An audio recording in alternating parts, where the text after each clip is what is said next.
सभी पत्रकार बंधुओं को नमस्कार। देश की राजधानी दिल्ली में नई दिल्ली रेलवे स्टेशन पर भारी संख्या में जो श्रद्धालु महाकुंभ स्नान के लिए जा रहे थे, अपने अपने घरों के लिए भी जा रहे थे, कल रेलवे प्रशासन की बदइंतजामी के कारण, रेलवे प्रशासन की निष्क्रियता के कारण एक बड़ा हादसा नई दिल्ली रेलवे प्लेटफॉर्म पे हुआ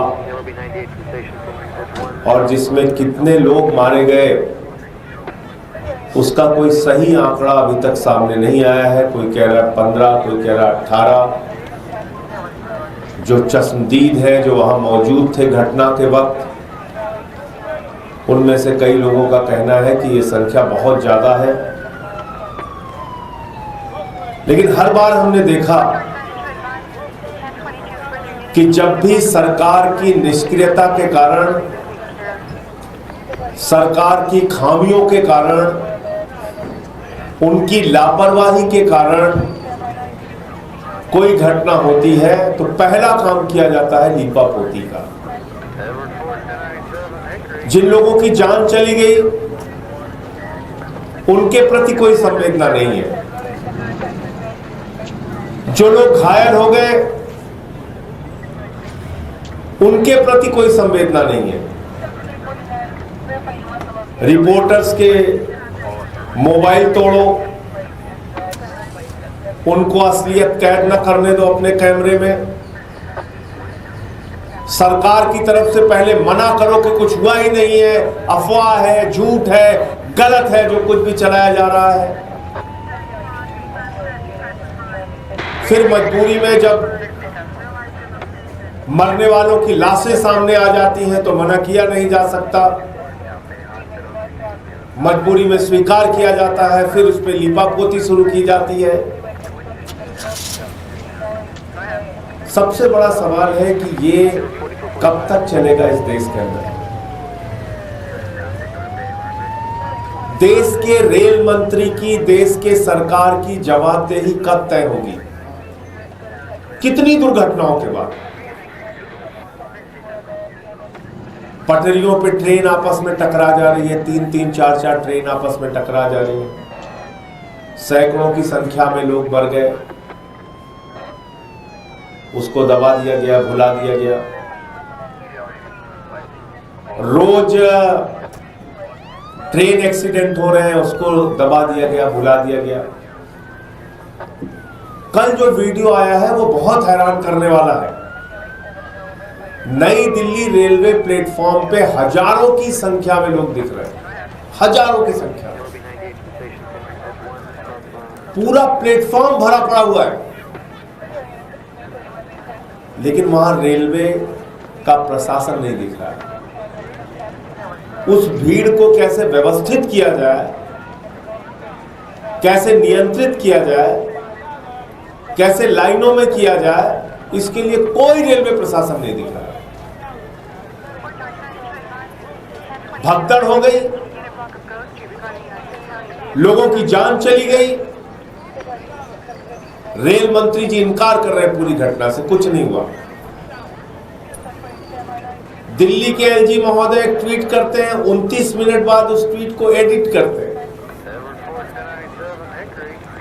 आप ये करने के लिए बने हुए हैं। एक ट्रेन जो 12 नंबर प्लेटफॉर्म पे आनी थी, अनाउंसमेंट हुआ 16 नंबर प्लेटफॉर्म पे आएगी, और बताते हैं कि उसके कारण भी भगदड़ हुआ। असली वजह क्या है वो और डिटेल में, जब ऐसे ही घटना उत्तर प्रदेश में महाकुंभ के दौरान रेलवे स्टेशन पे हो चुकी है, प्लेटफॉर्म को बदलने के अनाउंसमेंट की वजह से। तो क्या रेलवे प्रशासन को यह समझ नहीं थी कि अगर इतनी संख्या में लोग इकट्ठा हैं और अचानक आप ट्रेन के बदलने का अनाउंसमेंट करेंगे तो उससे भगदड़ की स्थिति पैदा होगी, और जो कि हुआ। और इतनी बड़ी घटना के बाद उसको इनकार करने पे सब लगे हुए हैं।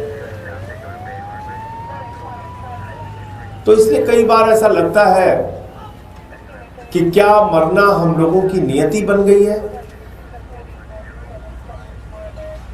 कभी नोटबंदी के बाद लाइनों में खड़े होके मरना है, कभी कोरोना की महामारी में मरना है, कभी महाकुंभ में मरना है,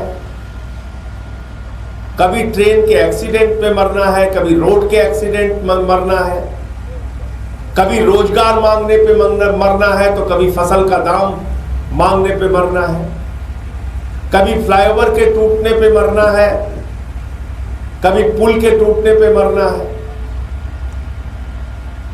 ऐसा लगता है मरना हमारी नियति बन गई है और कोई फर्क नहीं पड़ता सरकार को।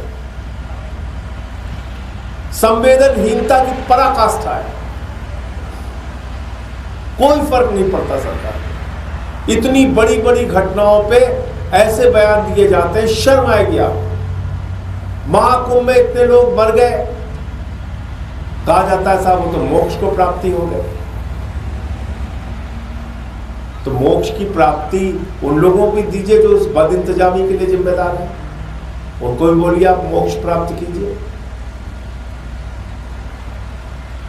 ये आपके घाव पे नमक छिड़कने की प्रवृत्ति सरकार की कब तक चलती रहेगी। ये बड़ी बड़ी घटनाओं पे लीपापोती करके अपने गुनाहों को दबाने की कोशिश कब तक चलती रहेगी। जहां पे लाशें रखी गई हैं वहां पुलिस के जवान खड़े करके मरे हुए लोगों की सुरक्षा करके क्या दिखाना चाहते हैं, संख्या को छिपा के आप क्या बताना चाहते हैं कि आपको अपनी गलतियों से सीखना नहीं है, आपको घाव पे नमक छिड़कना है। इसलिए मैं आम आदमी पार्टी की ओर से, अपनी ओर से, जो लोग इस घटना में मारे गए हैं उनके प्रति अपनी गहरी संवेदना व्यक्त करता हूं। ईश्वर से प्रार्थना करता हूं कि उनके परिवारजनों को यह अपार कष्ट सहन करने की प्रभु शक्ति दे, उनकी पुण्य आत्मा को अपने चरणों में स्थान दे।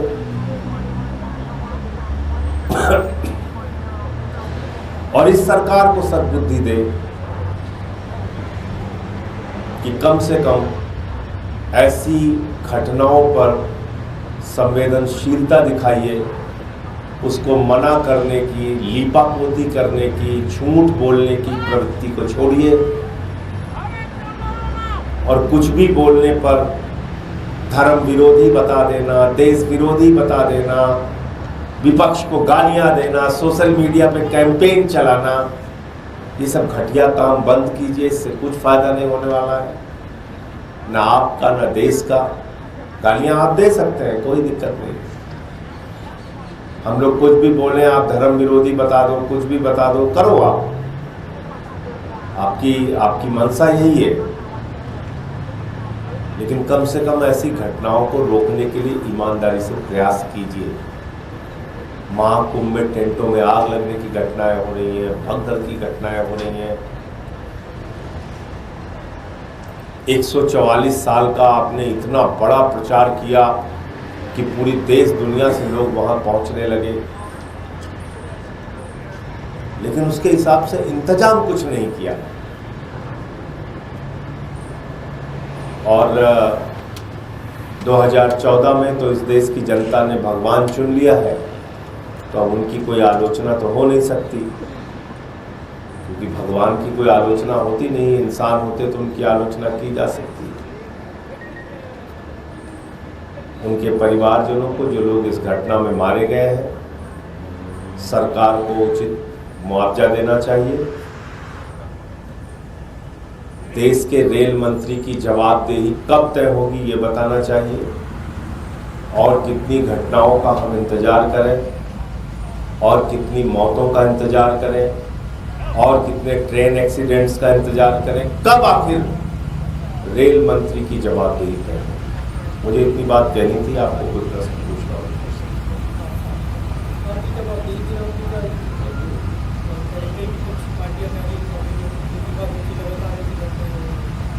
देखिए, विपक्षी पार्टियों के मांग करने से कोई फर्क थोड़ी पड़ता है।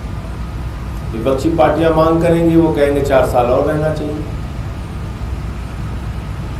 वो तो अगर उनको खुद से लगता है कि नहीं, रेल मंत्री से कुछ संभल नहीं रहा है, महाकुंभ में जो गाड़ियां जा रही हैं उसके दृश्य आप देखिए, एसी डिब्बे तोड़े जा रहे हैं, हिंसा की जा रही है प्लेटफॉर्म के ऊपर। ये घटना जो दिल्ली में हुई है, इसके पहले तो बहुत सारी घटनाओं के वीडियो सामने आए। तो रेल मंत्री जी की कोई जवाबदेही कब तय होगी, मैं तो इतना ही पूछ रहा हूँ। इस्तीफा मांगेंगे तो इस्तीफा तो कहेंगे नहीं, अगर आम आदमी पार्टी वालों ने इस्तीफा मांगा है तो उसको 4 साल और रहना चाहिए। ये तो सबसे सुयोग्य व्यक्ति है। ये सरकार की मंशा है, तौर तरीका है काम करने का।